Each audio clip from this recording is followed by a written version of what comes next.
Pete Carroll admits that Ashton Jeanty needs some help out there. The Raiders not looking to change up the offensive line, and Tom Brady responds to the critics. Yo, what is up, Raider Nation? It's your boy Samora, back at it again with yet another video. If this is the very first time you guys are coming across the channel and you love Raiders content just like this, then hit that subscribe button and hit that notification icon button. That being said, let's talk about Ashton Jeanty real quick. Now, Pete Carroll had a press conference today, and we already know how we feel about everything that's been going on with this team, going on with Ashton Jeanty and how much he's been struggling so far this year. But when Pete Carroll was asked about this whole thing, he basically said that they got to give him some better spacing. Yeah, we have to get him better spacing, and we got to get him away from all those guys in the middle.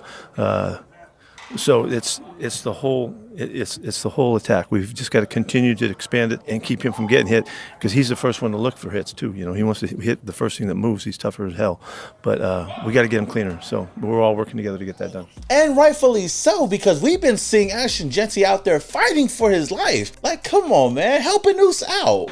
Help me! Help me! And according to some stats out there, and I know a lot of people that like numbers out there, Ashton Jeanty has been hit at or behind the line of scrimmage on 57% of his rush attempts. Crazy. And on top of that, he's recorded 144 total rush yards, and 145 of those rush yards was after contact. Again, crazy. Now, Ashton Jeanty was asked about this and how he felt about it, and this is what he had to say.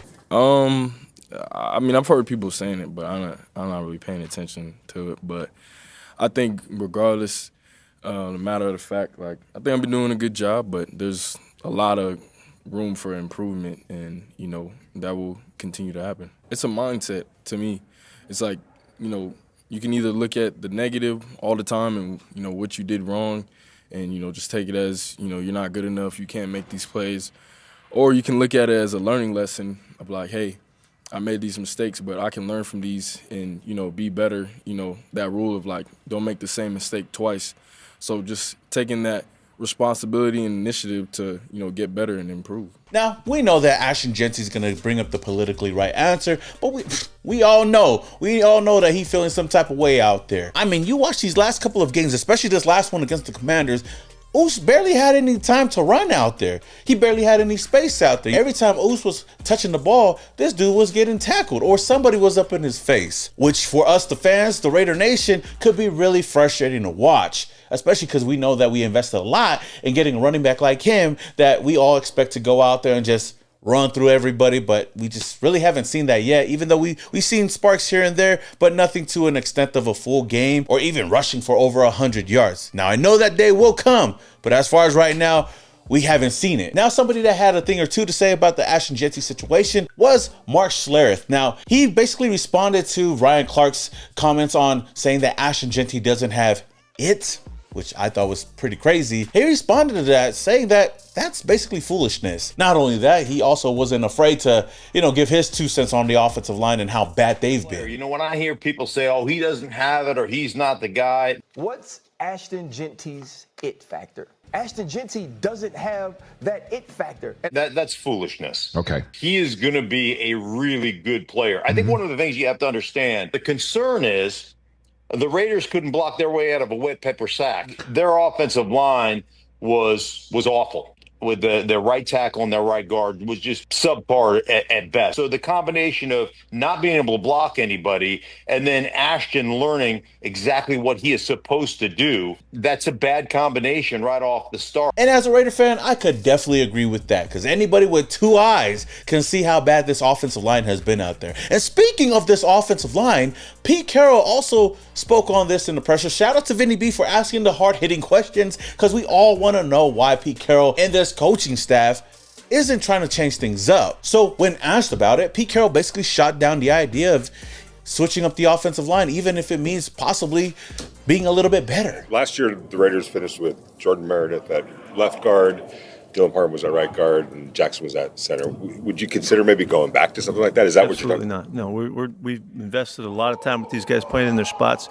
I know you're interested in JPJ. This is an official week to practice and to get ready. Last week was not that. So he's ready to compete for the playing time, and he and Alex will be going at it. So it's a good situation in that regard. When you say competing for playing time, Jackson didn't hit anybody in 2 weeks. We got to see what he can do.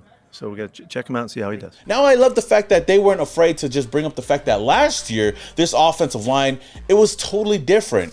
And it was better than what we've seen right now. And this has been the most frustrating thing about watching Raider games is that offensive line. Last year, you had Jordan Meredith playing left guard, JPJ at center, and then you had Dylan Parham at right guard. And now this year, you switched up the whole offensive line. So now you got Dylan Parham at left guard, you got Jordan Meredith at center, and then you got JPJ at right guard. And it has not been looking good. I mean, JPJ hasn't played the last 2 games, the last 2 losses, so we had Alex Kappa there. So it is interesting to hear that they don't want to change anything because, you know, they want to stick with what they've been working with all offseason long. But my point is just like, if it wasn't broke last year, why even change it up? Then you add on to that the fact that Pete Carroll said that, you know, Jackson Powers Johnson is still going to compete with Alex Kappa for that right guard position. Like, really?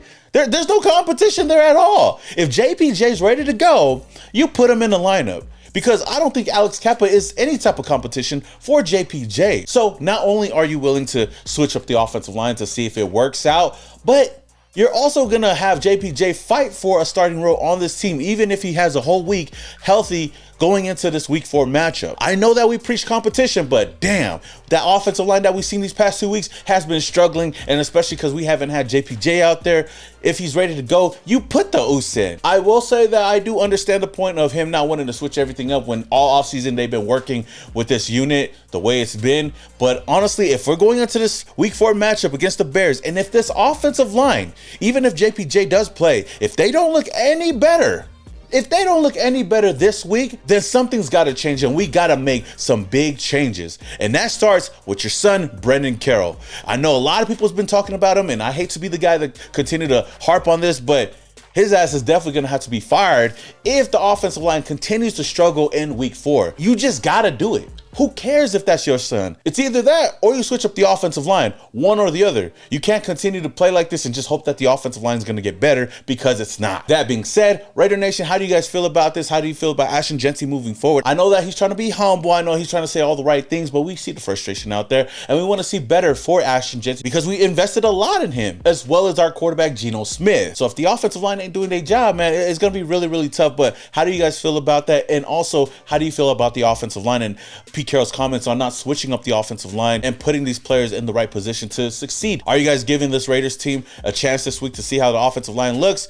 And if so, would you guys fire Brendan Carroll just after 4 weeks? Let me know your thoughts down in the comments below. Now, I want to move over to Tom Brady. There's been a lot of talk on Tom Brady ever since everybody's seen him in the booth. A lot of people had critiques on whether or not he should be in there. We heard AP being a rat, snitching on everything and just putting his 2 cents into everything. But Tom Brady finally spoke, and we got to hear his rebuttal to everything that's been going on, stating, "I love football. At its core, it's a game of principles, and with all the success it has given me, I feel like I have a moral and ethical duty to the sport, which is why the point where my role in it intersects is not actually a point of conflict, despite what the paranoid and distrustful might believe. Rather, it's the place from which my ethical duty emerges to grow, evolve, and improve the game that has given me everything." He also went on to say that when you live through uncertain and untrusting times like we are today, it is very easy to watch a person's passion and profession intersect and to believe you're looking at some sort of dilemma. Because when you're blinded by distrust, it's hard to see anything